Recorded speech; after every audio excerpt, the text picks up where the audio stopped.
کو عرب ریکگنیشن مل گیا ہے. نتیجہ یہ ہوا ہے OIC ٹوٹ گیا ہے. ٹوٹل سپلٹ ان دی OIC. ترکی اور ایران ایک طرف, UAE, ایجپٹ, عمان دوسرے طرف. اور یہ جو کانسیپٹ ہے اما کا, یہ تو ختم ہی ہو گیا ہے. میں تو سمجھتا ہوں کہ اب اس کے بارے میں ذکر بھی کرنا مناسب نہیں ہوگا. یہ اما ہے ہی نہیں, it's not a unified body. اب آپ کچھ اور سوچ. تو کیا لگ رہا ہے سر, اس معاہدے پر تنقید بھی بڑی ہو رہی ہے. لوگ کہہ رہے ہیں کہ فلسطینیوں کی جدوجہد کو یہاں پر سبوتاژ کیا گیا ہے اور تمام مسلم ممالک کو فلسطینیوں کے ساتھ کھڑا ہونا چاہیے, نہ کہ اسرائیل کے ساتھ. دیکھیے سیدھی سادی بات ہے, فلسطینیوں نے کہا کہ ہمیں فلسطین چاہیے, یہ تو ان کا حق ہے نا. اور اسرائیلیز نے کہا کہ جدھر تم فلسطین بنانا چاہتے ہو وہ سب زمین ہمارا ہے, لہٰذا ڈیڈ لاک ہو گیا. تو کیا اب ڈیڈ لاک ہو گیا, یہ کیا ڈرا ہو گیا؟ نہیں. اسرائیلیوں نے اس سے پہلے جیروسلم جو انہوں نے کہا تھا, جو فلسطین نے کہا تھا وہ ہمارا دارالخلافہ ہوگا, اسرائیل نے اس کو تو لے لیا ہے اور کہا کہ وہ ہمارا دارالخلافہ ہے. اور ساتھ ساتھ انہوں نے کل اناؤنسمنٹ نتن یاہو نے یہ کیا کہ ہاں ہم فی الحال اپنے کلیم سسپینڈ کر رہے ہیں, مگر اس کا مطلب یہ نہیں ہے کہ ہم یہ کلیمز پھر ری اسرٹ نہیں کریں گے. بالکل ہم کریں گے. تو دیکھیے کیا ہوا, کون جیتا ہے کون ہارا ہے. سیدھی بات یہ ہے کہ UAE تو ان کو جو شاید چاہیے تھا ٹریڈ مل گیا, ٹورسٹ ابھی آئیں گے دھڑا دھڑ اسرائیل سے, اور ان کو پولیٹیکل اور ملٹری سپورٹ اسرائیل کا مل گیا, اس لیے کہ آپ کو پتہ ہے کہ وہ ایران سے تو بہت خوف ڈرتے ہیں. تو اور ان کے ساتھ اسٹریٹس آف ہارموز میں اگر ضرورت پڑے اسرائیل اور امریکہ کھڑا ہوگا ان کے ساتھ. تو میرے خیال میں کہ اور اسرائیل کو کیا ملا ہے, اسرائیل تو صرف ایک چیز چاہتا ہے نا, جیسے افیمچی افیم چاہتا ہے, وہ ہے ریکگنیشن. وہ ان کو عرب ریکگنیشن مل گیا ہے. نتیجہ یہ ہوا ہے OIC ٹوٹ گیا ہے. ٹوٹل سپلٹ ان دی OIC. ترکی اور ایران ایک طرف, UAE, ایجپٹ, عمان دوسرے طرف. اور یہ جو کانسیپٹ ہے اما کا, یہ تو ختم ہی ہو گیا ہے. میں تو سمجھتا ہوں کہ اب اس کے بارے میں ذکر بھی کرنا مناسب نہیں ہوگا. یہ اما ہے ہی نہیں, it's not a unified body.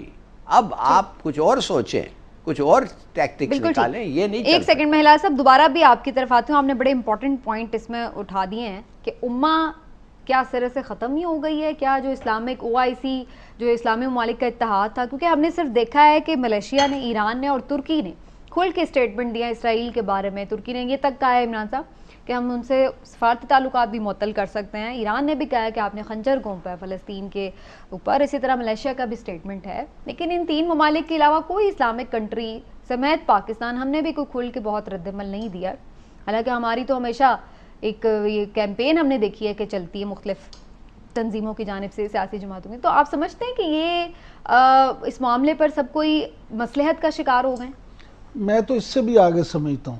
میں سمجھتا ہوں آپ دیکھیے کہ ابھی کچھ دیر کے بعد مزید عرب ممالک جو ہیں وہ بھی ان کے ساتھ اپنے تعلقات بحال کر رہے ہیں. ہاں جی, یہ سب کچھ ایسے اچانک نہیں ہوا سمجھنا. یہ 90 کی دہائی میں جب معاملہ یہ شروع ہوا تھا, سب سے پہلے جب UAE نے فائٹر طیارے لینے تھے امریکہ سے, تو اسرائیل اس پہ اعتراض کرتا تھا کہ جناب ہم اس کو امریکہ نہ دے. تو بیک ڈور چینل سے UAE نے اس وقت اسرائیل کے ساتھ رابطے کیے اور ان کو کہا کہ جناب آپ اس پہ اعتراض نہ کریں تاکہ ہمیں یہ فائٹر طیارے چاہیے. یہ رابطے پہلی دفعہ تب شروع ہوئے. اس کے بعد وہاں پہ 90 کی دہائی میں ہی Emirates Centre for Strategic Studies بنایا گیا. اس میں پھر یہ آنا جانا شروع ہوا. اور آپ کو یہ میں بتا دوں, جو یہ باتیں ہوتی تھی نا کہ سیکرٹ طیارے آئے اور وہ آئے, وہ اصل میں اسرائیل سے ہی لوگ آتے تھے.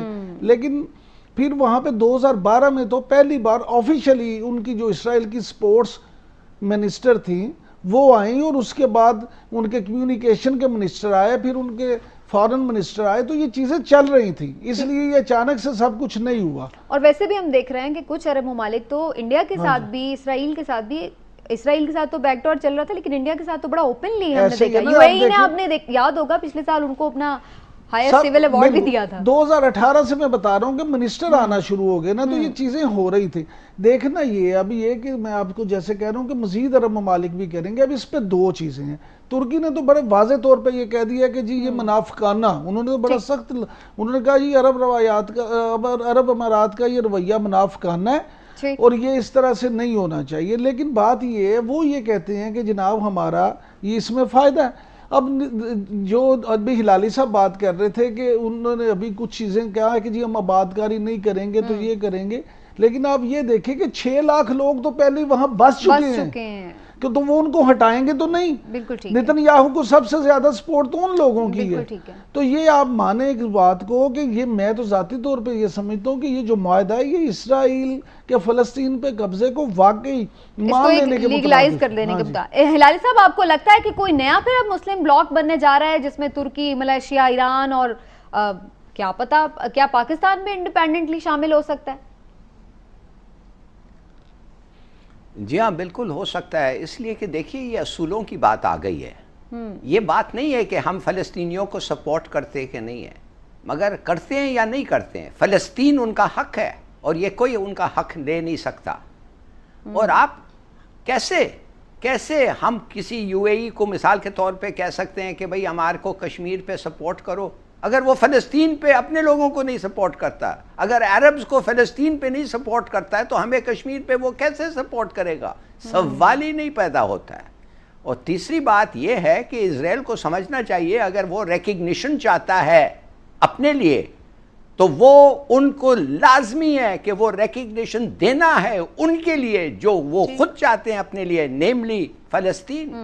تو میرے خیال میں یہ اتنے solid principles of international law اور مورالٹی اس میں ہیں کہ سوال ہی نہیں پیدا ہوتا کہ ہم اپنا پوزیشن چینج کریں.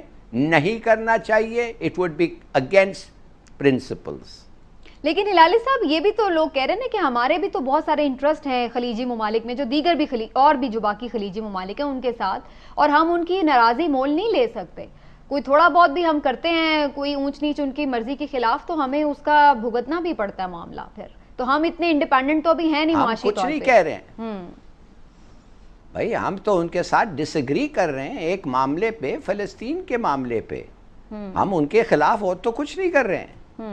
ہم کہہ رہے ہیں بھائی ادھر ہم ڈس ایگریمنٹ ہے. آپ کو یاد ہوگا انہوں نے کہا آؤ ہمارے ساتھ جنگ لڑو یمن میں, ہم نے کہا نو تھینک یو. اس کا مطلب تو یہ نہیں ہے کہ ہم ان کے دشمن ہو گئے.